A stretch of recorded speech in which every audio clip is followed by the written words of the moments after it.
My ex-wife called me 3 months before our son's wedding and said, "You owe me. You're paying for everything." I said nothing. I made one call, but first let me tell you how I got there. If this story moves you, please consider subscribing to Hidden Truth Revenge. I share these stories so no one feels alone in their quiet fight. Karen's voice was bright, practiced, the kind of warm that never reaches her eyes. She'd been using that tone for 25 years. "David, are you listening? The wedding is at Montclair Country Club. $60,000. That's the total cost and is reasonable. Mark deserves the best." I held the phone away from my ear, looked at my reflection in the dark window. A 52-year-old history teacher alone in a small house, listening to a woman who'd spent years convincing our son I was worthless. "Karen," I said, "you want me to pay $60,000. Don't act surprised. You owe me $15,000 in back child support. I never took you to court because I didn't want to hurt Mark. But now, show me the records. Say." Silence. I heard her breathing shift. "What?" "The child support records. Show me where I missed a payment." She laughed, that short, dismissive laugh she used when she was cornered. "David, this isn't about paperwork. This is about our son. About what you owe him." I didn't raise my voice. I never do. I paid every penny, I said. "I have receipts, cancelled checks, bank statements from 2005 to 2020. "That's not." "I'll call my lawyer in the morning. We can verify together." She paused. I could practically see her recalculating. That sharp, predatory mind turning the angles. Then her voice changed, softer, a different weapon. "David, I don't want to fight. I want Mark to have a beautiful wedding. And you want to be part of his life, don't you? This is your chance. Show him you're there." She played the Mark card. She always did. I let the silence stretch. 7 seconds. 8. I watched a car pass on the street, its headlights sweeping across my living room. "I'll pay," I said. She inhaled. I could hear the smile forming. "On one condition." "Anything, David." I give a toast. At the reception, no conditions, no changes. I stand up, I speak, and you let me finish. More silence. She was tasting it, looking for the trap. She found none. That's fine, of course. A father of the groom toast. That's traditional. Good. "I'll send you the venue details. The check needs to be paid directly to the country club," I said. "I'll handle it." "David, I really think. Directly to the venue, or there's no deal." She hesitated. I could hear her wanting to argue. But she needed that money more than she needed control. "Fine, directly to the venue. I'll email you the information." She hung up, still thinking she had won. I set the phone down and called my lawyer. He answered on the third ring. "John, it's David. I need you to pull my divorce file. The complete one. And the child support records." "Everything okay?" he asked. "Karen wants me to pay for Mark's wedding. She claims I'm in arrears." John laughed, a low, knowing sound. "David, you paid every month, every quarter, every year for 15 years. I have the bank deposits, your tax returns, her signed acknowledgements. She's lying." "I know. Are you going to call her bluff?" I told him my plan, the toast, the condition, the payment to the venue. He was quiet for a moment. "Then, you're sure about this?" "I've spent 10 years as a villain in my son's story," I said. "I'm not going to argue. I'm going to let the truth speak for itself." "David, look at me. You paid everything. You lost your son because of her lies. And now she wants you to finance a party celebrating a family she destroyed." I didn't answer. "All right," John said. "I'll dig out the records. Want me to write a letter?" "Not yet. I'll call you if I need it." I hung up and sat in the dark. The phone buzzed a minute later. An email from Karen. "Montclair Country Club. June 15th, 7 o'clock. I forwarded it to my bank. Then I typed a single sentence to Karen. "I'll see you at the reception." She replied within 30 seconds, a heart emoji. 2 exclamation points. She thought I was falling in line. She had no idea that the toast I was about to give would be the first domino in a chain she couldn't stop. The next morning, I wrote the check, $60,000 to Montclair Country Club. Not to Karen. I made sure of that. I walked it to the venue myself, handed it to the events coordinator. A woman named Patricia. She looked at the amount, then at me. "You're Mr. Mercer?" David Mercer, I said, Mark's father. She smiled. We've been working with Karen. She said the check would come from her account. It came from mine, I said. Directly to you. Patricia nodded. She didn't ask questions. She didn't need to. The money was in her hands. I drove home and spent the afternoon grading papers. Sophomore essays on the Treaty of Versailles. 127 teenagers trying to explain World War I in 5 paragraphs. It was calming, predictable, the opposite of what I was about to walk into. The rehearsal dinner was Friday night, June 14th, 7 o'clock. A small Italian restaurant in Montclair called Luciano's. I arrived early, parked across the street, watched the door. Karen arrived first. She stepped out of a white SUV in a peach dress, laughing at something on her phone. Tom followed. He walked slowly, shoulders hunched. He was trying not to be noticed. Mark came next with Rachel. She was holding his hand. They looked happy. I watched my son laugh at something his fiancée said. I hadn't heard that laugh in 10 years. It hurt less than I expected. It felt like someone else's memory. I waited 5 more minutes. Then I crossed the street. Karen saw me first. David, she said, her voice bright and warm. Right on time. Come in, come in. She touched my arm. I let her. The room was small. Long tables, white tablecloths, candles. Family only. Karen's sister, a cousin I didn't recognize. Rachel's parents, Mr. and Mrs. Chen. Polite, gracious people. They shook my hand and said they were happy to meet me. I believed them. Mark was 2 seats away. He looked up, nodded. Dad. Mark, that was it. He went back to his menu. Karen sat at the head of the table, laughing, talking. She told a story about the flower arrangements, then another about the cake. She was performing. I'd seen the show before. Tom sat to her right. He didn't eat much. He pushed his pasta around his plate, stared at the tablecloth. 4 times during the meal, he checked his phone under the table. Each time, Karen gave him a sharp look. He put it away. At one point, she touched his hand. Tom's so excited about the wedding, she said. Aren't you, sweetie? Sure, he said. Yeah, excited. He didn't look excited. He looked like a man waiting for bad news. I waited until the coffee came. Then I stood. Thank you all for dinner, I said. I wanted to say a few words before tomorrow. Karen's smile flickered. Just a little. I'm looking forward to tomorrow night, I said. I asked Karen if I could make a short toast at the reception. She was kind enough to say yes. It's your money, Mark said, flat, not a joke. He's happy to contribute, Karen said quickly. Aren't you, David? Of course. I sat down. Karen's eyes stayed on me a moment longer than comfortable.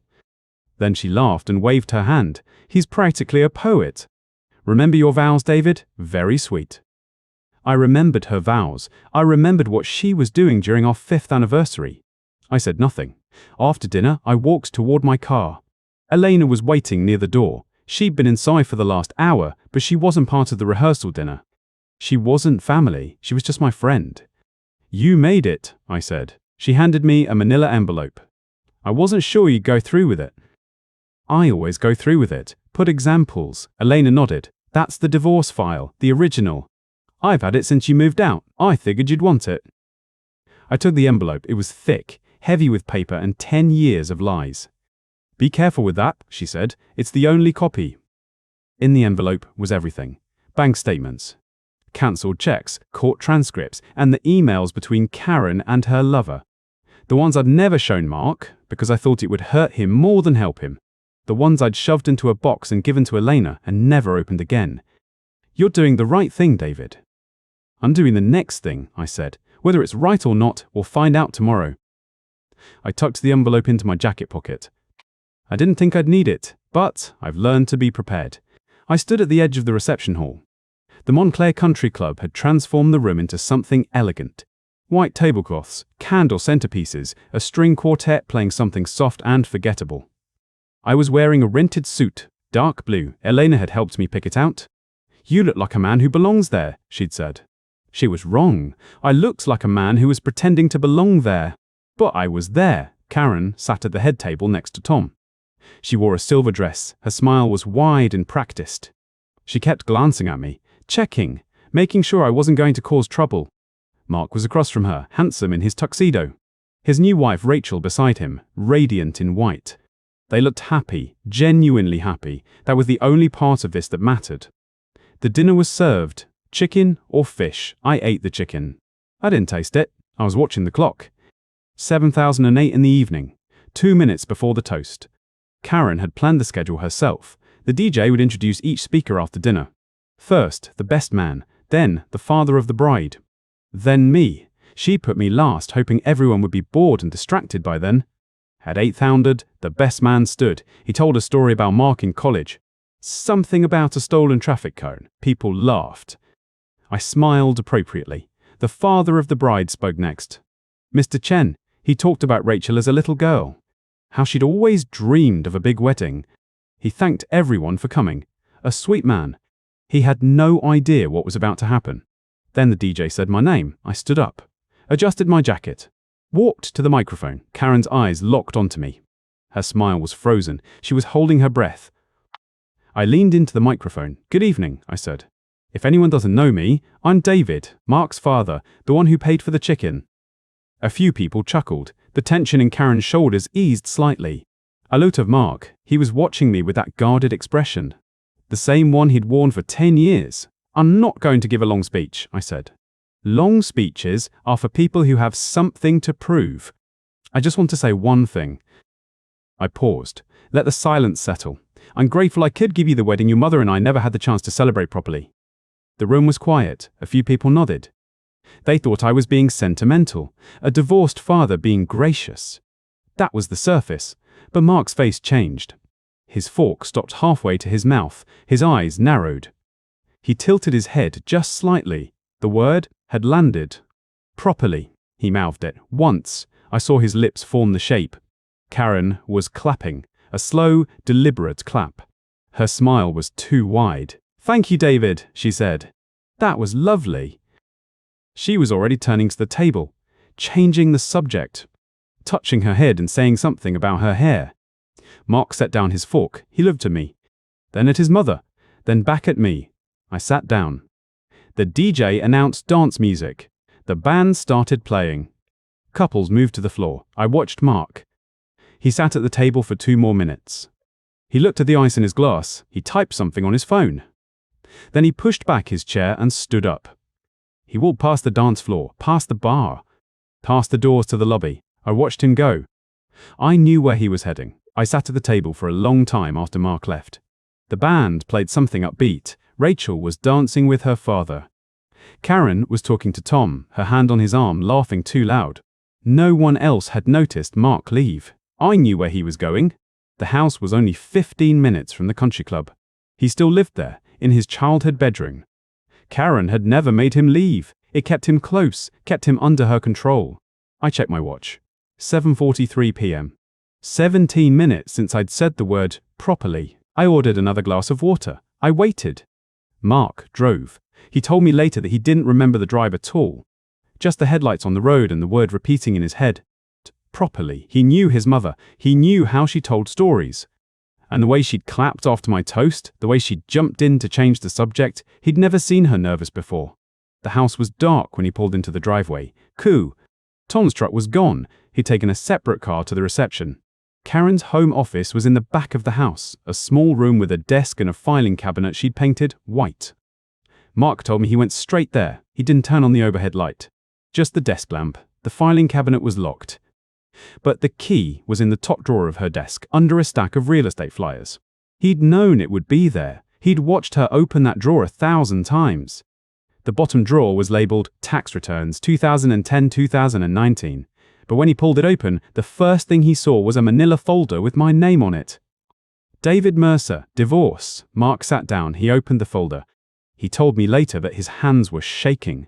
Not from fear, from the certainty that he was about to find something he couldn't unsee. The first document was a court transcript from October 2012. His mother's testimony. She was standing there in a beige pantsuit, according to the record, swearing under oath that I had never missed a child support payment, that I had paid in full, every month, for 7 years. He flipped the page. There was a spreadsheet attached as an exhibit. Every check I'd written from 2005 to 2012. Dates, the amounts, the numbers, it was all there. He set it down. He picked up another page. This one was a printed email. Dated March 2011. His mother's email address. The recipient was a man named Gary Marshall.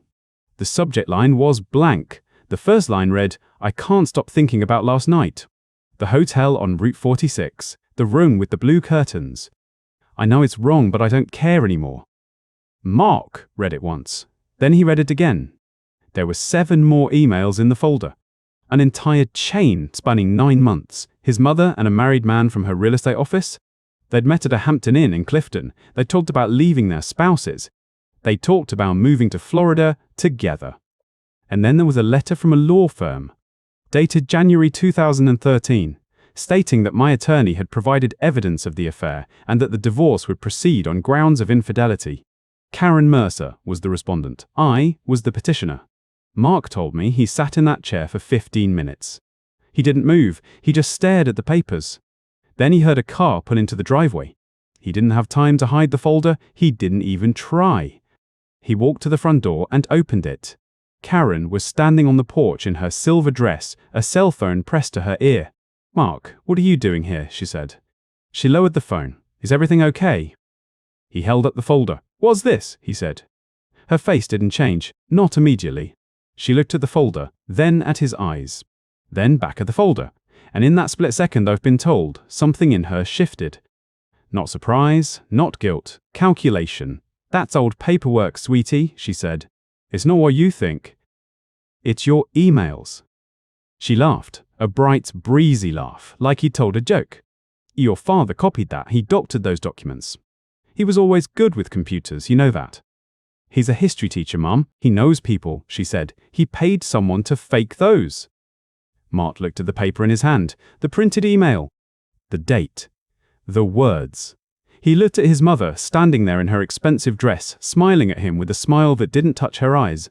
He didn't say anything. He folded the folder in half. He walked past her to his car. "Mark!" she called. "Mark, come back inside. Let's talk about this." He got in the driver's seat. His hands were on the steering wheel. She stood on the porch watching him. "I did it for you," she called. "Everything I did was for you."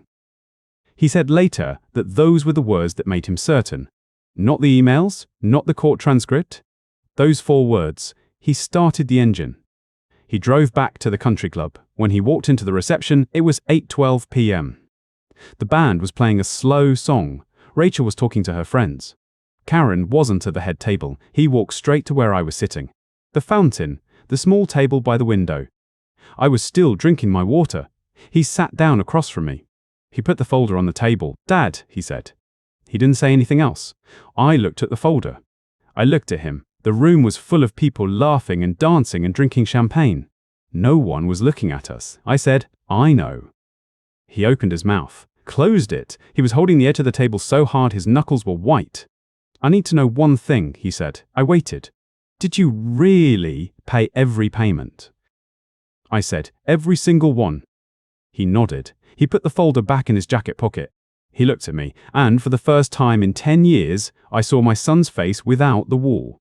"I have to talk to my wife," he said, "and then I have to talk to my mother. The old files have been in a drawer in my office for years. So I've held on to the truth for a long time." He pushed back his chair. Then he stopped. "She's going to try to spin this," I said. "She's going to tell you I'm lying. She's going to blame me. She's going to blame you. She's going to cry and say you're hurting her." "I know." "Why didn't you tell me?" he said. 10 years. Why didn't you say something? I looked at him. My son, 27 years old, wearing a tuxedo, holding a folder full of his mother's lies. "Because it wasn't my story to tell," I said. "And because I knew that when you found it yourself, you'd believe it." He stayed there a moment, his hand on the back of the chair. Then he walked toward the head table. Karen was back now, sitting in her seat, laughing at something Rachel was saying. She saw Mark approaching. She touched her hair. He did not sit down. He said, "Mom, we need to talk." She said, "Not now, honey. The cake is coming." He pulled the folder from his pocket. She saw it. Her smile didn't drop. It tightened, a fraction of an inch. "Don't, Mark," she said, very quiet. "Don't do this here." "You told me he was a deadbeat," he said. "You told me he never paid." "Mark, he paid every month for 15 years. And you cheated on him. You had an affair with Gary Marshall." Tom looked up, his fork stopped halfway to his mouth. "What?" Tom said. "It's not true," Karen said. Her voice was still calm, still measured, but a vein in her forehead was beating. I could see it from across the room. "Your father planted those documents. He's been planning this for months." "Mum, I found them in your locked filing cabinet. Under the key I've watched you use my entire life. He could have put them there. He could have paid someone to break in." "He didn't break in. I walked in. I stood near the bar, still, watching. Mark had returned to the head table maybe 4 minutes earlier. He didn't sit. He stood behind his chair, both hands gripping the back of it. His knuckles were white. Karen was talking to Tom. Something about the cake. She was laughing. That practiced, musical laugh. Mark said something I couldn't hear. Karen's head turned. She saw his face. Her smile froze, then reanimated itself. "Not now, sweetheart," she said, loud enough for the table to hear. "We have guests." Mark didn't move. "We need to talk. Outside." "We'll talk tomorrow. Sit down. People are watching." "Good," Mark said, and he pulled a folded sheaf of papers from his jacket pocket. I felt Elena's hand on my arm. I hadn't noticed her come up beside me. "Here we go," she whispered. Mark laid the papers flat on the tablecloth. The wedding program fluttered to the floor. He smoothed the first page. "February 2011, he said. His voice cracked once, then steadied. "An email from you to Gary Marshall. Quote, had dinner with David tonight. Sucker still pays full support. Told him he was 3 months behind. He didn't question it. Felt a little guilty, but then I looked at my bank account." End quote. The table went quiet. Rachel stared at Mark. Then at Karen. Then back at the papers. "What is that?" Rachel said. August 2011. Another email. Quote, "Gary, be careful who you tell. If David finds out, I lose everything. He doesn't know about us. He thinks I'm at my sister's." End quote. The silver bread basket next to Karen's plate. I could see her hand resting next to it. Still. Perfectly still. October 2011, Mark continued. "Mark is starting to ask questions. I told him his father works late and doesn't care about him. That stopped the questions. I hate lying to my son, but it's better than the truth." End quote. Rachel pushed her chair back. The legs scraped the floor. "Mark," she said, "what are you reading?" "The truth," Mark said. Tom set down his fork. The clink was loud. He looked at Karen. His face was grey. "Is that true?" Tom said. Karen laughed. That bright, controlled laugh. "Tom, honey, this is absurd. My son is having a breakdown. We need to get him." January 2013, Mark said. Louder now. "Your lawyer writes to David's lawyer. Our client strenuously denies any infidelity. The allegations are fabricated by a bitter ex-husband seeking to avoid his financial obligations." End quote. The band had stopped. I hadn't noticed when. The guitarist was standing with his hands on his guitar, looking at the head table. Mrs. Chen, Rachel's mother, leaned over to her husband. "What's happening?" she said, loud enough for half the room. Mr. Chen shook his head. He looked at me. I met his eyes and said nothing. Karen stood up. "I will not be." "Sit down, Mom." Mark's voice was steel. I'd never heard my son use that voice. She sat. "You told me for 10 years that he didn't pay. You showed me handwritten notes. You cried on the phone. You said I had to block his number. You said I had to refuse his visitation." Tom was standing now. He pushed his chair back so hard it tipped and hit the floor. He was staring at Karen. Not at Mark. At Karen. "You said he abandoned you," Tom said. "You said he walked out." "He did," Karen said. "The papers are. The papers say you had an affair," Mark said. He held up a page. The back of it was yellowed. October 2012. Dr. Margaret Chen, marriage counselor. Karen Mercer admitted to an extramarital relationship with a colleague, Gary Marshall, that began in March 2011 and continued through the duration of the counseling. She stated she did not intend to end the relationship and requested that the therapy focus on helping David accept the divorce. Karen's hand moved to her wine glass. She took a sip. The glass rattled against her teeth. "That's a forgery," she said. David had his lawyer fabricate. "There are 57 pages of emails, Mum." 57, attached to the case file, stamped by the county court. October 2012. Tom was backing away from the table. His eyes were on Karen like she was a stranger. "How much did he pay you?" Karen said. Alex, no, he couldn't have paid you because you're using Tom. No, you used his child for years. You used the fact that Mark was inside his head for years. He needed tools. Could he even use that? What does he have? A house? He had nothing. She was rambling. The mask was cracking. I gave you everything, she said. I gave you a son. I gave you a home. You're chasing a ghost. Tom grabbed his jacket from the back of his chair. He looked at Karen, one long look. I'll be at my brother's, he said. And he walked out. Karen watched him go. Then she turned back to Mark. Her face was calm again. The mask had reformed. Mark, sit down. We can talk about this later. David will stay on edge during the actual event, and we show him a video and celebrate the winter together. Sweetheart, Mark folded the papers. Slowly, deliberately. He tucked them back into his jacket pocket.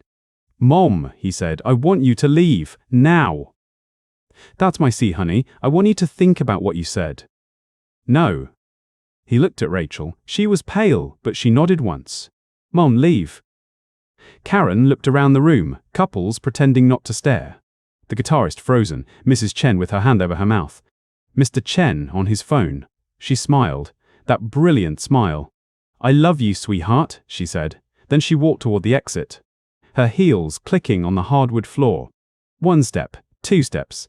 The doors swung shut behind her. Mark stood at the head table, alone. Rachel stood beside him, her hand on his arm. The room was silent. He looked across the room and found me. I didn't move. I didn't nod. I just stood beside Elena and let him see me. The truth had done its work. The wedding ended. People left in waves. Some stopped to shake my hand. Others avoided my eyes. I stood near the exit with Elena and watched them file out. The DJ packed up his speakers. The catering staff cleared the tables. By 11 o'clock, the ballroom was empty except for a few white napkins on the floor and the faint smell of champagne. I drove home alone. The house was dark. I made tea, sat in my armchair, and stared at the wall. No phone calls, no texts, just the hum of the refrigerator and the ticking of the clock on the mantel. The next morning, I woke at 6. Made coffee. Checked my phone. Nothing from Mark, nothing from Karen. I didn't expect either. 3 days passed. I went back to school. Summer session was light, just a few students making up credits. I graded papers, planned lessons, ate dinner alone. The routine was familiar, comfortable. On Thursday, I came home to a voicemail. It was from a number I didn't recognize. A man's voice. Mr. Mercer, this is Derek Spencer. I'm a bankruptcy attorney. I represent Tom Hartley. He asked me to contact you regarding certain financial matters related to your ex-wife. I called back the next morning. Mr. Spencer explained that Tom had filed for divorce. Filed for bankruptcy too. The business debt, the unpaid loans, the second mortgage on the house. Tom was liquidating everything. He wanted to know if I had any claim on Karen's assets. I don't want anything from her, I said. I understand, sir, but your name came up in Mr. Hartley's disclosures. He claims your ex-wife used some of the wedding money to pay personal debts. He wanted me to verify. I told him the truth. I paid the venue directly. Every dollar went to the country club. Karen never touched a cent. Thank you, Mr. Mercer. That helps. I hung up. I didn't feel satisfaction. I just felt tired. 2 weeks later, I got a letter in the mail. Return address was a sister's house in Union. Karen's handwriting on the envelope. I opened it. 3 sentences. She said she was sorry. She said she hoped I was happy. She said she would get her life back together. I threw it in the recycling bin. August came. Hot afternoons and empty classrooms. I was painting the fence in the backyard when I heard a car pull into the driveway. I set down the brush, walked around the side of the house.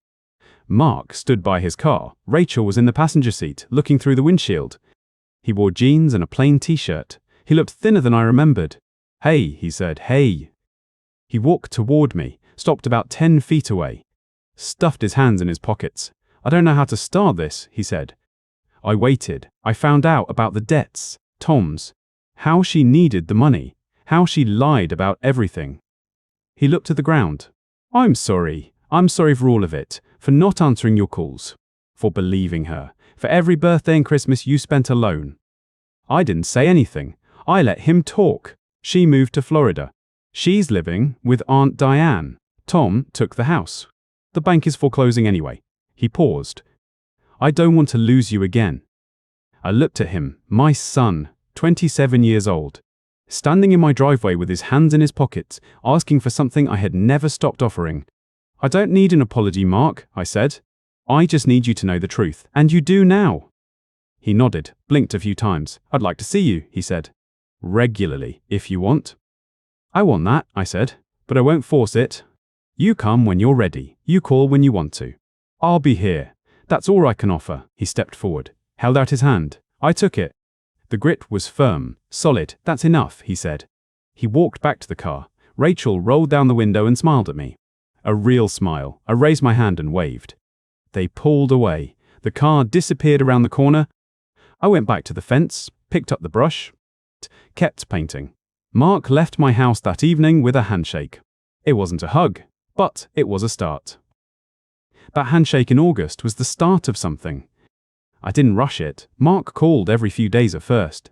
Short conversations, awkward pauses, but they got longer. By September, he was calling me on Sunday mornings. We talked about nothing. The weather, his job, how Rachel's garden was doing. It felt fragile, like a seedling. I watered it by showing up, nothing more. Then came the third Sunday of September. Mark showed up alone. He sat on my porch and stared at the driveway for a long moment before he spoke. Dad, he said, Rachel's pregnant. The word hit me in the chest, not hard, soft, like a door I thought was locked, swinging open. Due in March, he said. We just found out. I didn't say anything for a few seconds. God, I let myself feel it. Then I said, That's wonderful, Mark. He nodded. I want you to be there, for the baby. I mean really there, not just a phone call. I will be, I said, whenever you need me. He smiled. It was the first time I'd seen him smile without effort. Good, he said, because I don't know what I'm doing. I laughed. Neither did I. Nobody does. You figure it out. He stayed for 3 hours that day. We ordered pizza. Talked about baby names. He asked me what I was like as a kid. I told him about the treehouse I built in my parents' backyard. He listened. Really listened. A week later, I got a letter. The return address was a post office box in Fort Myers, Florida. I recognized the handwriting immediately. Karen. I opened it standing at my kitchen counter. 3 sentences. No salutation. No signature. I'm sorry for what I did. I hope you can forgive me someday. I'm not the same person I was. I read it once. Then I folded it and put it in the recycling bin. I didn't feel anger. I didn't feel satisfaction. I just felt nothing. Karen existed now in a distant corner of my memory. She wasn't my problem anymore. She had moved to Florida. She was selling real estate there. Someone told me she was renting a room from her sister. I didn't verify it. I didn't care to. October came. The leaves turned. I took early retirement from teaching. The pension was modest, but I had the savings. The $60,000 I'd handed to the country club was gone, but it had bought something I couldn't put a price on. I looked at my bank statement one afternoon and made a decision. I called the principal at the high school where I'd taught for 23 years. I asked about the scholarship fund they had for underprivileged students, the one named after a teacher who had died of cancer a few years back. I had $12,000 left in my savings account. I wrote a check for every penny of it. I told them to put it toward books and supplies for kids who couldn't afford them. No name attached, no plaque, just the money. It felt right. It felt clean. Mark's visits became regular. Every other Sunday, like clockwork, sometimes with Rachel, sometimes alone. We built a rhythm, coffee on the porch, long walks around the block. He asked me about the divorce one day. I told him the truth. Not the angry version, just the facts. He didn't flinch. He nodded and said, I should have asked years ago. You weren't ready, I said, and I wasn't going to force it. I know, he said, that's what I respect most.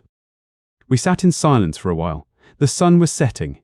The sky turned orange. Mark looked at his watch and stood up. I have to get home, he said. Rachel's waiting. Tell her I said hello. I will. He paused at the door. I love you, Dad. I looked at him, my son, 27 years old, standing in my doorway with a future ahead of him. A child on the way, a wife who loved him. And he had said those words to me after 10 years of silence, after years of being told I was worthless. I love you too, Mark, I said. He walked to his car, waved, drove off. I stood in the doorway and watched the taillights disappear down the road. I didn't cry, that isn't who I am, but I felt something warm settle in my chest. Something I hadn't felt in a long time. Peace. I closed the door and went back to the kitchen. I poured a glass of water and looked out the window at the quiet street. The truth had done its work, not through shouting, not through confrontation, through patience, through silence, through the simple fact that I refused to be the villain in someone else's story. Karen had tried to rewrite history. She had tried to erase me from my own son's life. And for years, she had succeeded. But history has a way of correcting itself. The evidence doesn't disappear. The truth doesn't die. It waits. It sits in a manila envelope in a filing cabinet. It waits for the right moment, the right set of ears, the right set of eyes. And when it surfaces, it doesn't need a dramatic speech.